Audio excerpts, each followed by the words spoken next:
So how about that Tiger Woods, everybody? We heard all of his endorsements are dropping him. Me, I think it's his endorsements' faults. His endorsements, have you heard their slogans? It's like hanging out with a bunch of bad friends. They're all hanging out. Gillette's like, hey, Tiger, is that the best a man can get? And AT&T's like, why don't you reach out and touch somebody? And Nike, he's like, just do it. Do it. Anybody's going to fall to that peer pressure. And then along comes nosy old Gatorade, asking everybody the question, is it in you? 19 women said yes. The poor guy, he's lost his family, he's losing his endorsements. But I try to look at the upside of things. Everything I've done wrong in my marriage in the last 5 years pales in comparison. I'm married now, I got 3 kids. My sex life's changed a lot. You know, whenever you want sex and you're single, you can just go on Craigslist. Whenever you're married, you got obstacles to overcome. You got kids, you got the mood. Everybody's heard of the mood. But usually when you hear about it, I'm not in the mood. Scientists are still trying to figure out the combination into this mood. Guys got notebooks beside their bed, they're trying to figure it out. They're like, let's see, last time she was in the mood, August 22nd, it was 70 degrees in the house, it was sunny outside, we had pasta. They just give it up. But I love those days when I come home, and my wife comes up, and I get home from work, she's like, I've been thinking about you all day. So I know I'm like a kid waiting to go to Disneyland. I'm like, is it bedtime yet? Is it bedtime yet? So we get up there, we get to go to bed, get the kids in bed, the little one's asleep, we're all ready to go. We're under the covers, look over, there's my 3-year-old. Daddy, there's a monster under the bed. And it's times like this, I just wish I had a button that I could push and a monster would pop out from under my bed. Go back to bed, boy. So, you know, you got to take him back into his bedroom. And we all know women's mood can change fast, so we got to hurry up. Come on, no monsters in the bed, none in the closet. Come on, we'll turn some Power Rangers on for you. If you get scared again, wake your sister up. So I make it back into the bedroom. There's my 1-year-old. He shares a room with us. His crib's in there. And now we got to play the waiting game. It's him versus me. He's got a little power nap in. It's going to be for a long night. So it's 8:30 at night. I'm trying to wear him out, play with him, chase him around the room a little bit. It's getting later and later. I'm starting to get worried. 9:30 at night, he's still going strong. 10 o'clock at night comes. My wife, her eyes are starting to get all tired, and now I know I'm in trouble. I got to hurry up. I got to do something. He's starting to cry because he's getting tired, but don't get it wrong. He's small, but he's a contender in this waiting game. So I'm waiting. I just start thinking, oh, this voice in my head, put him in the basement. Don't judge me. It's their toy room. It's finished and everything. I don't do it because my wife won't let me.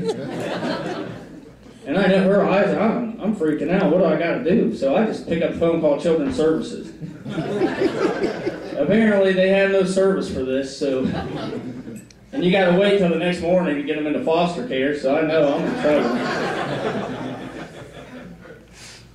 So I wait, I look over, I hang the phone up, the crying, it stopped.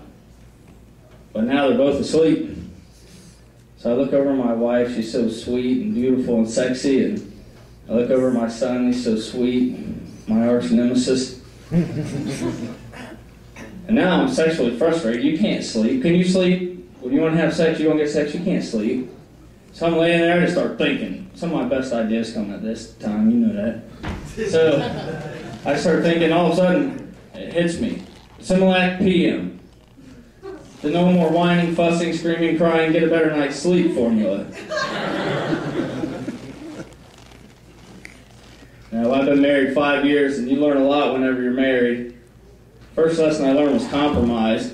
Anyone else in here ever learned that lesson? Nobody else learned compromise? About 6 months into our marriage, my wife comes up to me. She says, you know what? It's no fair.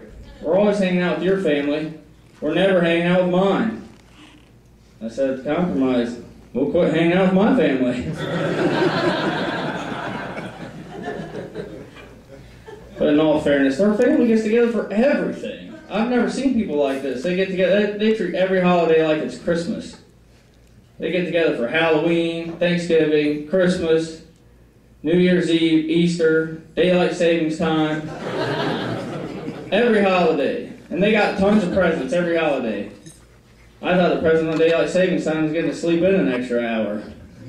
But I was wrong. But my wife, she says, well, you're lucky. Before my grandparents died, we got together a lot more than this. So I said, well, who has to die for us to quit getting together this much? That's not part of the formula. It doesn't put them in the mood when you talk like that. I know men and women were so much different.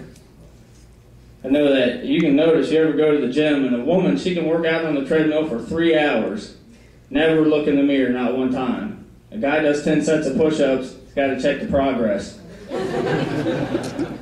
Because we think no matter how big we are, we think we're one push-up away from looking like Mario Lopez.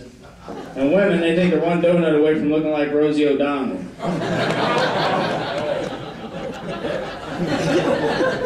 And my wife, she's a shopaholic, and I hate that. I hate the shop. She's a shopaholic, but she won't admit to it.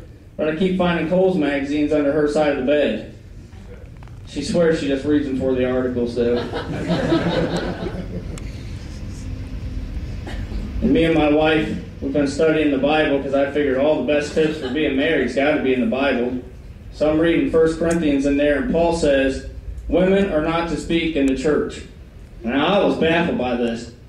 So I go and I ask my preacher, I said, hey, it says in the Bible, women are not supposed to speak in the church. You know what he told me? He said, no, Steve, you and Mandy cannot move into the church. All right, everybody, that's my time. Next, we got up Mikey Roberts from Sugar Creek. Very funny guy. Give him a round of applause.